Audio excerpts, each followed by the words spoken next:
ភាពទីបំផុតនេះដែរគឺឃើញថាមានមនុស្សជាច្រើនមែនទែនដែលភ្ញាក់ផ្អើលនៅវត្តមានរបស់អាចារ្យគីយ៉ារ៉ាអត់ដឹងថាហៅឈ្មោះនឹងត្រូវឬមកក៏ខុសទេប៉ុន្តែអត់អីទេឥឡូវហៅចែសិនទៅនិយាយរំទៅហ៊ីដាកាហ្នឹងគឺគាត់ត្រូវឈប់សម្រាករបៀបថាអីរដូវក្តៅគេចូលមកដល់អីចឹងទៅហើយអាចារ្យគីយ៉ារ៉ាហ្នឹងគឺគាត់ពិតជាសប្បាយចិត្តមែនទែនហើយតមកអាចារ្យហ្នឹងក៏សម្រេចចិត្តថាមកជួបហ៊ីដាកាហ្មងទៅហ៊ីដាកាក៏បាននិយាយថាគាត់ហ្នឹងឯងអញ្ចឹងទៅមិនបាច់ចិត្តស្និទ្ធមួយគាត់ពេកទេដោយសារអីមានមនុស្សជាច្រើនមែនទែនដែលសម្លឹងមើលមកពួកគេចឹងហ្នឹងក៏បាននិយាយថាគ្មានណាគេមកចាប់អារម្មណ៍លើពួកយើងទាំងពីរនាក់ទេឃើញថាអាចារ្យហ្នឹងខ្ជូតមែនប៉ុន្តែនិយាយថាអោបមនុស្សប្រុសមើលកដាលវាអត់ចេះខ្មាស់គេស្បែកជើងឡើយហ៊ីដាកាហ្នឹងក៏បានឲ្យអាចារ្យហ្នឹងលៀងខ្លួនទៅវាថាមកអោបស្អីស្អិតដូចតុកែហ្នឹងហ៊ីដាកាហ្នឹងក៏បានណែនាំថាអាចារ្យហ្នឹងគឺជាមិត្តភក្តិកាលពីកុមារភាពមួយគាត់ដែលអាចារ្យហ្នឹងគឺមានឈ្មោះថាសារ៉ាស្អីទេឈ្មោះក្នុងរឿងហ្នឹងអេដមានអានខុសឬមួយក៏មិននេះប៉ុន្តែអត់អីណាឯគ្នាយើងដោយសារអីជួនកាលគេហៅឈ្មោះហើយជួនកាលទៀតគេហៅតកូលរៀងវល់ដល់វាដែលហ៊ីដាកាហ្នឹងគឺណែនាំមិត្តភក្តិថ្មីទៅកាន់អាចារ្យហ្នឹងឯងគាត់ក៏បាននិយាយថានេះគឺជាមិត្តភក្តិរបស់គាត់គឺអាសាកាកូនជាមួយនឹងយូគីហ៊ីរ៉ូតែឆ្ងល់អាសាកាហ្នឹងណាគេអាសាកាហ្នឹងគឺថាម៉ារីយើងហ្នឹងឯងប៉ុន្តែកន្លែងហ្នឹងដែរគឺគេហៅតកូលតែតាមការពិតទៅគឺថាយូគីហ៊ីរ៉ូជាមួយនឹងហ៊ីដាកាហ្នឹងគឺហៅម៉ារីនឹងតកូលរហូតហ្នឹងប៉ុន្តែអត់មានចង់ឲ្យញញច្រើនអត់មានហៅតែម៉ារីហ្នឹងទៅស្រួលយល់ហើយវាអត់ញញច្រើនចាហ្នឹងក៏បានសួរថាម៉ារីហ្នឹងគឺពិតជាមិត្តភក្តិរបស់អ្នកមែនអត់ហ៊ីដាកានិយាយថាគ្រាន់តែដឹងអញ្ចឹងហើយក៏បានទៅក្បួយកអែលម៉ារីហើយក៏បាននិយាយថាខ្ញុំអត់ចូលចិត្តក្លិនក្រអូបទេតែអាចារ្យនេះក្រៅនឹងគេក្លិនក្រអូបសោះមកចំណានគេដែរចាឯងនឹងក្លិនអុយមែនចាហ្នឹងក៏បាននិយាយទៀតថាហេតុអីបានជាម៉ារីឯងគឺមានអារម្មណ៍បែបហ្នឹងមកលើហ៊ីដាកាខ្លាចគេតារាមហ៊ីដាកាមែនប្រូហ៊ីដាកាហ្នឹងក៏បានយកដៃក្តោបមាត់អាចារ្យហ្នឹងពួកអីកុំឲ្យនិយាយទៀតនិយាយចេញមកដូចមាត់អត់ក្របយកមកឯងហើយគាត់ក៏បានប្រាប់ដែរថាគាត់បានប្រាប់ហើយប្រាប់ទៀតថាកុំធ្វើចរិតបែបហ្នឹងអីឃើញអត់ថាមនុស្សមើលច្រើនមែនតើចាហ្នឹងក៏បានតាមមកថាឥឡូវហ្នឹងឯងមិនបាច់មកព្រួយបារម្ភអីរឿងពីមនុស្សមើលហ្នឹងទេចង់ណាគេមើលក៏មើលទៅអ្នកអត់ខ្វល់ទេពីតែការហ្នឹងគាត់ក៏បានសុំទោសទៅកាន់ម៉ារីថាឥឡូវហ្នឹងគឺគាត់ត្រូវទៅផ្ទះមុនហើយអញ្ចឹងទៅដោយសារតែឆ្កែអត់ច្រឡំដោយសារតែអាចារ្យនេះគឺថាញញៃខ្លាំងមែនតើបើនៅតិចទៀតមិនស៊ូហ្នឹងចាប់បោកម៉ារីដូចកូនកែបឡើយសម្បីតែយូគីហ៊ីរ៉ូហ្នឹងក៏បានកើតបែបហ្នឹងដែរដោយសារអីគឺថាមានមនុស្សមកមើលច្រើនមែនតើហ្មងមិនម្នាក់ពីរនាក់ដូចមិញណាចរិតអាចារ្យហ្នឹងចេញមកឡូឡាពេញផ្លូវអញ្ចឹងសាមរ៉ៃលើអ៊ីដាកាហើយនឹងអាចារ្យមួយហ្នឹងក៏បានដើរទៅផ្ទះទៅហើយនៅទៅអីទៀតបើនៅតិចទៀតហ្នឹងមិនស្រួលមានរឿងធំកើតឡើងលើចរិតចាយហ្នឹងរត់តែដើរហ្នឹងឯងយូគីហ៊ីរ៉ូហើយនឹងម៉ារីហ្នឹងក៏បានមកអង្គុយនិយាយគ្នាយូគីហ៊ីរ៉ូក៏បាននិយាយថាគាត់ដែរដឹងសោះថាហ៊ីដាកាហ្នឹងគឺគាត់មានមិត្តភក្តិកាលពីកុមារភាពចំណែកម៉ារីវិញក៏បាននិយាយថាអាចារ្យហ្នឹងមើលទៅគាត់អត់ស្រឡាញ់ខ្លាំងណាឡើងស្អាតហ្មងហ្នឹងហើយស្អាតតែមុខនឹងឯងមាត់និយាយចេញមកដូចអត់ក្រោបប៉ុន្តែម៉ារីឯងមិញហ្នឹងប៊ីសងាប់ដោយសារតែអាចារ្យហ្នឹងខឹងយូគីហ៊ីរ៉ូជាមួយនឹងម៉ារីហ្នឹងក៏និយាយគ្នាឡើងមួយថ្ងៃហើយដល់ពេលរផ្លូវមកហ្នឹងក៏ភ្ញាក់ទៅថ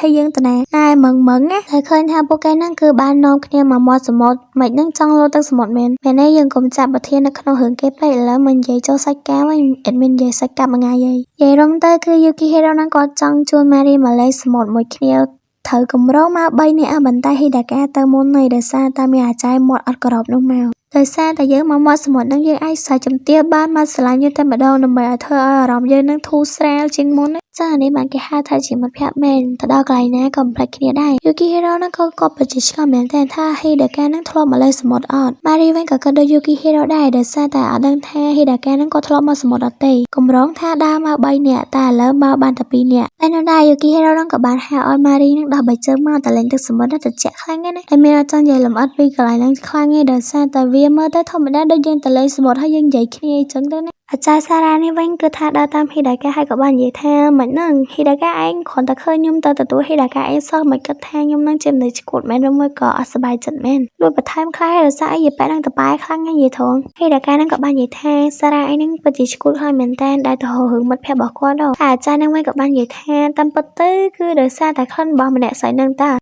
ាហើយខ្ញុំក៏ធ្លាប់ធំក្លិនរបស់ម្នាក់ស្រីហ្នឹងលើខ្លួនរបស់ហ៊ីដាកាឯងដែរមិននិយាយថងមានយាយប៉ែហ្នឹងសាំខ្លាំងណាស់មានដែរសាំរ៉ៃចូលទៅកាប់ឲ្យងាប់មកយាយប៉ែហ្នឹងក៏បាននិយាយថែមទៀតថាវាគឺហាក់ដូចជាទង្វើលើសពីមិត្តភក្តិមិនទេដោយសារតែមិត្តភក្តិណាវាមកជាប់ក្លិនមួយគ្នារហូតចឹងហ៊ីដាកាហ្នឹងក៏បានយកដៃមកខ្ទប់មាត់យាយប៉ែហ្នឹងទៅគឺថានិយាយច្រើនមែនតើមាត់អត់ក្របមិននិយាយចេញមកឡើងហ៊ីដាកាក៏បាននិយាយថាគាត់តែគឺជាអ្នកដែលចាប់អារម្មណ៍ទៅលើម៉ារី ហើយពេលដែលគាត់និយាយប្រាប់ថាម៉ារីហ្នឹងគឺជាមិត្តភក្តិរបស់គាត់ទៅកាន់អ្នកដទៃទៀតអត់មានអ្នកគេប្រតិកម្មទេប្រតិកម្មតែយាយប៉ាសារ៉ាឯងទេចាសារ៉ាក៏បាននិយាយថាហ៊ីដាកាឥឡូវគឺពិតជាផ្លាស់ប្ដូរខ្លាំងណាស់នាងក៏បានរៀបរាប់ពីចរិតរបស់ហ៊ីដាកាដែលនៅក្រៅអញ្ចឹងនឹងថាសូម្បីតែពេលហ៊ីដាកានៅសាលារៀនឬមួយក៏នៅការអញ្ចឹងឯហ្នឹងគឺថាវាអត្តចរិតខុសប្លែកពីមុនហ្មងចាហ្នឹងក៏បាននិយាយមកបញ្យល់ទៀតថាហ៊ីដាកាឯហ្នឹងកំពុងតែលួចស្រឡាញ់មនុស្សហើយចាហ្នឹងនិយាយសៃសៃតែបែកមកលើហ៊ីដាកាក៏បាននិយាយថាហ្នឹងឯងនិយាយត្រូវអីស្អីគាត់លួចស្រឡាញ់មែនហ្នឹងនាងក៏បាននិយាយថាអញ្ចឹងខ្ញុំនឹងមិនអាចទទួលយកបានទេបន្ទាប់ពីបាននិយាយអញ្ចឹងហើយយីប៉ែហ្នឹងក៏បានរត់ចេញទៅហ៊ីដាកាវិញបន្ទាប់ពីគាត់បាននិយាយបែបហ្នឹងហើយហ្នឹងក៏ធ្វើឲ្យអាចារ្យសារ៉ាហ្នឹងក៏រៀងអន់ចិត្តបន្តិចបន្តួចដែរនៅពេលនៅដែរហ្នឹងគឺយូគីហេរ៉ូហ្នឹងក៏បានផ្ញើរូបដែរគាត់បានថតរូបម៉ារីនៅលេងនៅមាត់សមុទ្រទៅយកឲ្យហ៊ីដាកាមើលហើយគាត់ក៏បានទៅសេអក្សរមកប្រាប់ដែរថាគាត់ហ្នឹងគឺបានដើរលេងជាមួយម៉ារីអញ្ចឹងទៅបានបន្តិចក្រោយមកហ្នឹងម៉ារីហ្នឹងក៏បានខលទូរស័ព្ទមកហៅហ៊ីដាកាហ្នឹងក៏បានសួរថាម៉ារីហ្នឹងកំពុងតែនៅមួយយូគីហេរ៉ូមែនម៉ារីក៏បាននិយាយថាអត់ទេនាងកំពុងតែធ្វើដំណើរទៅផ្ទះវិញឯងហ៊ីដាកាក៏បាននិយាយថែមទៀតថាមិញហ្នឹងគឺយូគីហេរ៉ូហ្នឹងក៏បានផ្ញើរូបរបស់ម៉ារីឲ្យគាត់មើលអញ្ចឹងទៅម៉ារីហ្នឹងក៏បានសួរហ៊ីដាកាថារូបហ្នឹងមើលទៅមានចម្លែកអីអត់ឃើញខ្ជូតអត់ហ៊ីដាកាក៏បាននិយាយថាទេរូបហ្នឹងឃើញធម្មតាតាឃើញម៉ារីឯងញ៉ាំហើយសំខាន់ណាស់គួរឲ្យស្រឡាញ់ថែមទៀតផងពួកគេទាំងពីរនាក់ហ្នឹងគឺថានិយាយទូរស័ព្ទរៀងយូរដែរហ្នឹងណាហើយម៉ារីក៏បាននិយាយថានៅពេលដែលវាសមត្ថការរដូវក្តៅហ្នឹងដែរគឺម៉ារីនាងនឹងឧស្សាហ៍ទៅលេងហ៊ីដាកាអញ្ចឹងទៅទស្សនភាពហ្នឹងក៏បានកាត់នៅពេលដែលម៉ារីហ្នឹងនាងបានមកលេងហ៊ីដាកាហើយនាងក៏បាននិយាយនៅក្នុងចិត្តថាអញ្ចឹងហ្នឹងគឺពិតជាធំមែនមើលពីចម្ងាយមករៀងធំអីមើលចិត្តទៀតទៅហត់តែធំតែម្ដងបន្ទាប់ពីនាងបានដាក់តាញ៉ាំបាយដល់មួយក៏របៀបថាគេស្កេនអីហើយចូលថាហ៊ីដាកាវិញហ្នឹងក៏កំពុងតែចាំម៉ារីមើលទៅឃើញថាធ្វើមើលនេឡាការៀងយូរដែរពេលដែលគាត់បានឃើញសារ៉ាដើមមកហ្នឹងក៏បាននិយាយថាអរុនសួស្ដីសារ៉ាហ្នឹងនាងក៏បានតបទៅកាន់ហ៊ីដាកាវិញប៉ុន្តែស្រឡៃហ្នឹងនិយាយថាពីរ៉ារអ៊ូអត់ដូចពីសមអីសោះអាចารย์ហ្នឹងពីសមមិញឡើងញញហ្មងដល់ពេលថ្ងៃហ្នឹងមិនចឹងផ្លាយដល់ក៏អើយចាសារ៉ាក៏បាននិយាយថាគឺនាងត្រូវមានណាត់ជួបជាមួយនឹងអ្នកផ្សេងទៀតដល់ចឹងទៅចាំនិយាយមួយហ៊ីដាកានៅពេលក្រោយអាចារ្យដែលជាសិស្សកម្រពីរនាក់ទៀតហ្នឹងក៏បាននិយាយថាសារ៉ាមើលទៅគឺនៅតែបាក់ទឹកចិត្តអញ្ចឹងអាចារ្យសារ៉ាហ្នឹងក៏បាននិយាយថានាងមិននឹកស្មានថាហ៊ីដាកាហ្នឹងក៏មានមិត្តស្រីសោះនិយាយតែអាចារ្យបីនាក់ហ្នឹងគឺនាំគ្នាមកនិយាយដល់ហ៊ីដាកាហ្នឹងឯងអាចារ្យសារ៉ាហ្នឹងក៏បាននិយាយថាហ៊ីដាកាហ្នឹងគឺគាត់តែងតែគិតថាក្តីស្រឡាញ់ដែលនាងផ្ដល់ឲ្យគាត់ហ្នឹងគឺជាក្តីស្រឡាញ់បែបគ្រួសារដូចយើងបងប្អូនអញ្ចឹងបើគេមិនស្រឡាញ់យើងទេមិនបាច់ទៅខំទេលោកអើយកាត់ចិត្តទៅឲ្យធំម៉េះអាចារ្យសារ៉ាហ្នឹងក៏បាននិយាយរំលឹកថាកាលពីហ៊ីដាកានៅពីក្មេងហ្នឹងគាត់គឺជាមនុស្សម្នាក់ដែលស្ងៀមស្ងាត់ហើយចិត្តល្អខ្លាំងមែនទែនហើយហ្នឹងហើយគឺជាមូលហេតុដែលបណ្ដាលឲ្យអាចារ្យសារ៉ាហ្នឹងគឺចូលចិត្តហ៊ីដាកាខ្លាំងសូម្បីតែឥឡូវហ្នឹងដែរក៏អាចារ្យហ្នឹងនៅតែចូលចិត្តហ៊ីដាកាដែរទាំងដែលគេអត់បានស្រឡាញ់ខ្លួនឯងគេនិយាយថងឯណាអត់ចេះចុកឯណាហើយសូម្បីតែរឿងដែលម៉ាក់របស់ហ៊ីដាកាហ្នឹងគឺជាមនុស្សហ្នឹងណាចារ្យសារ៉ាហ្នឹងក៏ដឹងទៀតថៃបើមិនដឹងមិត្តកាលពីកុមារភាពគេកន្លែងមកមើលម៉ារីវិញនិយាយពីថាបន្ទាប់ពីបានចូលទៅក្នុងខែសាច់តាម៉ាហើយគឺមានជាការដើរតាម Google Map ដែលហ៊ីដាកាដាក់ឲ្យនឹងឡើងចង់វែងឯងដើរបដាហ្នឹងក៏គាត់រៀងច្រើនដែរថាតិចខ្លួនឯងនឹងត្រូវបានពួកដែលជាសត្វកម្រនឹងសម្លាប់ចោលដោយសារតែយើងចូលមកទឹកដីគេហើយមានតែឯងទៀតនៅពេលដែលម៉ារីដើរទៅដល់ហ្នឹងក៏បានឃើញថាមានសួនផ្កាឡើងស្អាតទៅតែម្ដងហើយបន្ទាប់មកហ៊ីដាកាហ្នឹងក៏បានមកអោបម៉ារីហ្នឹងគឺពិតជាភ្ញាក់ផ្អើលមែនតើ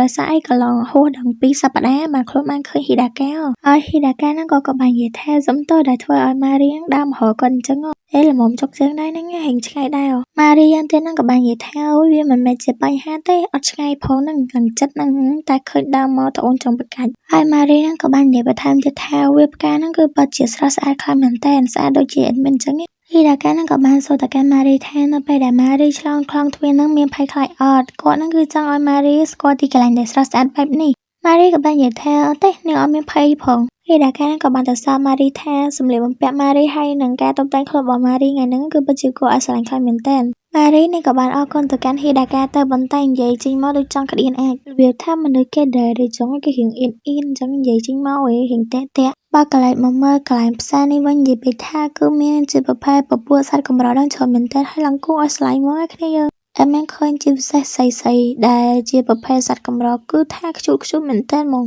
បើគាត់មានដូចឆ្កែសត្វដូចឆ្មាបែបមួយហ្នឹងក៏បានសុំឲ្យហ៊ីដាកាហ្នឹងមកជួយលើកអីវ៉ាន់ប៉ុន្តែបន្ទាប់ពីបានឃើញម៉ារីហើយក៏បាននិយាយថាអូមិនអីទេគាត់គឺឃើញអីគ្រប់យ៉ាងឬថាដឹងអីថាហ៊ីដាកាហ្នឹងដែរឆ្នៃម៉ារីវិញក៏បាននិយាយថាអូអត់អីទេខ្ញុំអត់អីទេចង់ទៅចង់ឲ្យហ៊ីដាកាហ្នឹងទៅជួយអាប៉ែហ្នឹងដែរប៉ុន្តែហ៊ីដាកាគឺមុខអត់ចង់ទៅយកតែម្ដងបែរហ្នឹងក៏បានសុំទោសដែរដែលថាពឹងហ៊ីដាកាអត់មើលកន្លែងទេសៈថាគេកំពុងតែដេតម៉ារីក៏បាននិយាយថាគាត់នឹងមើលទៅដូចជាចង់បានជំនួយចឹងទៅគ្រាន់តែចង់ឲ្យហ៊ីដាកានឹងទៅជួយលើកគាត់តិចតួចទេ